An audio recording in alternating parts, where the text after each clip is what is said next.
Tahukah kamu kalau semua produk pasti melewati 4 fase ini dan setiap fase ada strateginya masing-masing biar kamu bisa maksimalin cuan? Di video kali ini, kamu akan kenalan dengan yang namanya product life cycle dan juga apa sih strategi terbaik di masing-masing fase. Let's go!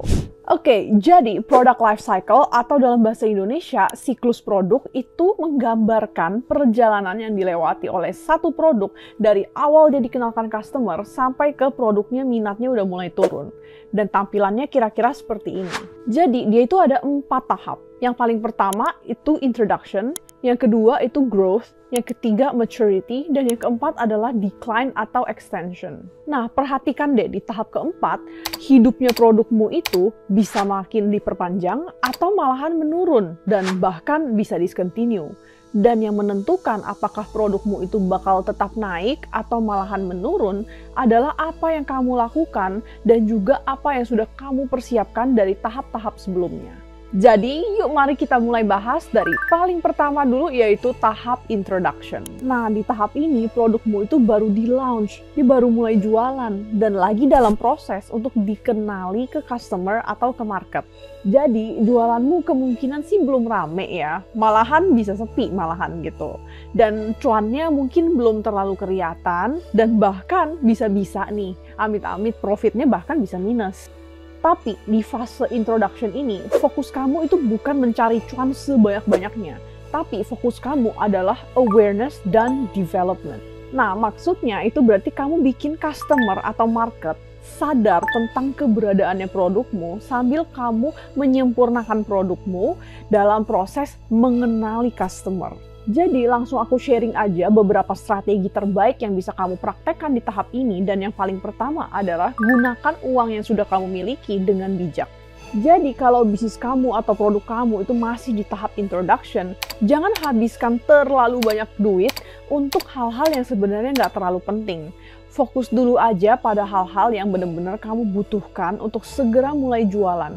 Tujuannya biar kamu itu bisa mulai mengenali customer kamu bisa mulai sharing dan juga mensadarkan customer tentang keberadaannya produkmu, manfaatnya, dan juga apa yang membedakan produk kamu dari yang lain. Tujuannya biar bisnis kamu itu bisa survive dan bertahan meskipun jualannya itu masih sepi. Next, manfaatkanlah masa-masa saat produkmu itu belum booming untuk kamu bisa menyempurnakan produkmu, penawaranmu, dan juga cara jualan kamu. Nah, kamu perlu perbanyak testing dan juga belajar dari feedback customer. Percaya deh, lebih gampang untuk kamu belajar dari customer yang lebih sedikit ketimbang kamu belajar dari customer yang sudah banyak banget saat produk kamu udah booming nanti, dan kamu akan keteteran karena tiba-tiba banyak banget customer yang komplain kecewa. Next, kamu nggak usah hajar-hajaran dulu di budget marketing gitu. Nah, kamu pasti tetap harus mengeluarkan budget marketing ya, biar kamu bisa mengenalkan produk kamu ke customer. Tapi nggak usah sampai kayak berlebihan, karena itu kamu bisa hajar-hajaran budget marketing saat nanti produk kamu ada di tahap-tahap selanjutnya. Next, gak usah takut atau malu saat kamu berbuat salah. Karena di tahap ini, orang lain dan kompetitor itu belum melirik kamu. Jadi manfaatkanlah masa-masa ini untuk kamu belajar sebanyak mungkin dan juga menyempurnakan produk kamu biar produk kamu itu kuat dan kamu bisa siap melangkah ke tahap selanjutnya dengan baik, yaitu growth. Nah, di tahap kedua yaitu growth, produkmu itu udah mulai banyak peminat. Dan ciri-cirinya kalau produk kamu itu udah mulai masuk ke tahap growth adalah salesnya itu makin naik, bahkan penjualan kamu tuh tiap bulan bisa aja naik terus gitu dan makin rame gitu. Nah, biasanya bisnis yang di tahap ini udah mulai kelihatan nih cuannya, dan bahkan lebih bagus lagi kalau cuannya tiap bulan itu makin naik. Dan juga pasti bisnis di tahap ini udah kelihatan growth-nya. Tahap inilah yang biasanya orang bilang kalau bisnisnya itu sudah take off. Nah, ada beberapa strategi terbaik yang bisa kamu praktekkan di tahap ini, dan yang paling pertama adalah investasikan kembali ke bisnismu seiring sales kamu naik. Maksudnya, kan bisnis kamu ini salesnya tuh lagi naik kan? Nah, jadi jangan sampai semua profitnya kamu kantongi sampai kamu lupa untuk investasi kembali ke bisnisnya. Nah, contohnya itu seperti beli peralatan, rekrut tim, lakukan ekspansi, mungkin kamu upgrade mesin-mesin, kamu melakukan beberapa sistem biar proses dalam bisnismu itu lebih lancar, dan lain-lain. Karena ingat, seiring dengan sales kamu naik, kamu juga harus bisa memenuhi permintaan customer yang makin naik. Kedua, coba untuk perkuat tim. Nah, ini adalah saat yang paling tepat untuk kamu menambah tim atau memperkuat tim kamu. Tujuannya biar mungkin yang kamu dulunya itu kerjain semuanya sendiri, sekarang kamu sudah punya tim, biar kamu lebih ada waktu luang untuk fokus pada hal-hal lain untuk perkembangan bisnis kamu. Next, kamu juga udah bisa mulai fokus di marketing. Ini adalah saat yang tepat untuk kamu mulai bisa menambah budget iklan karena memang permintaan produkmu lagi naik. Dan juga ini tuh saatnya kamu untuk kejar cuan dan memenuhi permintaan customer sekaligus melebarkan jangkauan bisnis kamu. Next, kamu juga harus fokus di keunikan kamu. Biasanya kalau misalnya jualan kamu itu udah mulai rame, biasanya kompetitor akan udah mulai melirik ke kamu. Dan juga bisa jadi customermu aja bisa membandingkan kamu dengan kompetitor. Nah, tapi itu biarin aja karena itu sudah ada di luar kendali kamu. Tapi kamu fokus aja mencari keunikan kamu yang membedakan kamu dari yang lain. Nah, next, jangan terlalu agresif. Nah, I know, tadi aku udah bilang suruh upgrade peralatan, rekrut tim, fokus marketing. Nah, tapi hati-hati jangan sampai melebihi kemampuan bisnismu ya. Nah, normal banget untuk bisnis yang ada di tahap growth untuk naikin cost-nya untuk mendukung perkembangan bisnisnya. Tapi pastikan kalau cost kamu itu naik saat penjualan kamu itu udah naik duluan. Jadi bukan kamu naikin cost dan kamu asumsi berharap kalau salesnya bisa ikut naik gitu. Karena belum tentu. Dan jangan sampai kamu lupa untuk tetap mendengarkan feedback customer. Jangan sampai kamu tuh udah over pede karena jualan kamu lagi rame dan kamu lupa mendengarkan feedback customermu. Pasti semakin banyak yang beli produkmu, pasti semakin banyak juga saran dan kritik yang masuk ke kamu. Nah, kamu yang harus pintar-pintar memilah-milah, mana sih kritik yang membangun dan mana sih yang hanya kayak hate comment gitu. Nah, kalau kritik yang membangun, bisa kamu ambil feedbacknya untuk kamu kembangi bisnis kamu atau produk kamu ke depannya biar bisa menjadi lebih baik lagi. Sebelum kita lanjut, kalau kamu rasa video ini bermanfaat, jangan lupa untuk like dan subscribe biar kamu nggak ketinggalan tips jualan lainnya. Oke, yuk kita lanjut ke tahap ketiga yaitu maturity. Sekenceng-kencengnya bisnis kamu berkembang, gak mungkin kan salesnya tiap hari selalu naik selamanya gitu. Pasti kamu akan mencapai suatu titik puncaknya gitu yang disebut maturity. Kalau yang tadi di tahap growth itu sales kamu makin lama makin naik terus, di tahap maturity, tenang, sales kamu itu masih tinggi, tapi dia udah nggak terlalu nambah lagi gitu. Kalau produk kamu itu udah mencapai titik maturity, kamu juga akan mulai melihat kalau kompetitor yang menjual barang produk yang mirip-mirip seperti kamu, yang meniru kamu, itu banyak. Dan bahkan mereka bisa menjual lebih murah dari kamu.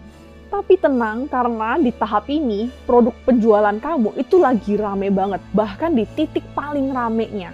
Oke, nah dan juga ini juga tahap di mana kamu paling banyak menghasilkan profit. Nah, tapi hati-hati, banyak profit nggak berarti kamu tinggal duduk enak-enak santai dan menikmati uangnya ya. Karena apa yang kamu lakukan di tahap maturity ini akan sangat mempengaruhi nasib kamu di tahap yang keempat nanti. Jadi langsung aja aku sharing strategi yang paling tepat yang bisa kamu praktekkan di tahap ini adalah, yang pertama adalah memaksimalkan profit.